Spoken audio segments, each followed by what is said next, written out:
Welcome to the next episode of public pulse. మనతో ఒక మనిషి ఉన్నారు, ఆయనతో మాట్లాడదాము. ఆయన అడ్వకేట్ అంట.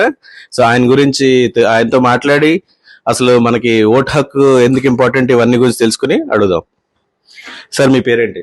నా పేరు ఎం వెంకట్రావు పంతులు, అడ్వకేట్, నర్సీపట్నం. ఓకే, నర్సీపట్నంలో అడ్వకేటా మీరు?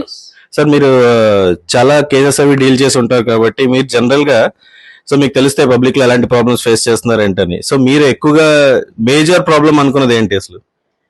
మేజర్ ప్రాబ్లం ఏంటంటే ఇప్పుడు ఈ డెమోక్రటిక్ కంట్రీలో ఓటు విలువ తెలియక చాలా మంది సామాన్య ప్రజలు, పల్లెటూరు ప్రజలు అనేకమైన వాళ్ళు పెట్టే ప్రలోభాలు లొంగిపోయి ఓటు దుర్వినియోగం చేస్తున్నారనే దాని మీద ఆవేదన ఎక్కువగా ఉంది మాకు కూడా. ఫస్ట్ ఆఫ్ ఆల్ బేసిక్గా వీఆర్ ఇన్ డెమోక్రటిక్ కంట్రీ. అందువల్ల ఈవేళ మనం వేసే ఓటు 5 సంవత్సరాలు ఒక మనిషిని తీసుకెళ్లి అత్యుత్తమ స్థానంలో ఎవరికైతే మనం ఓటేస్తాం ఆ మనిషే మనం పరిపాలిస్తాడు. బికాస్ డెమోక్రసీ అంటే ఏంటి? For the people, by the people, to the people.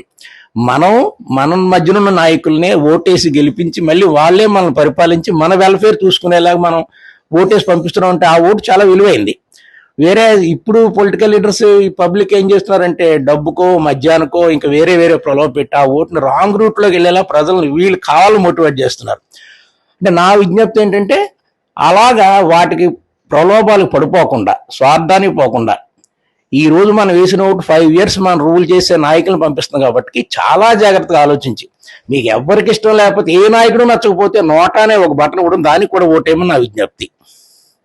So విన్నారు కదా ఫ్రెండ్స్, ఓటు మన హక్కు, దానిని అమ్ముకోకండి. మీ ఓటు హక్కుని వినియోగించుకుని సరైన నాయకుడిని ఎన్నుకోండి. Thank you.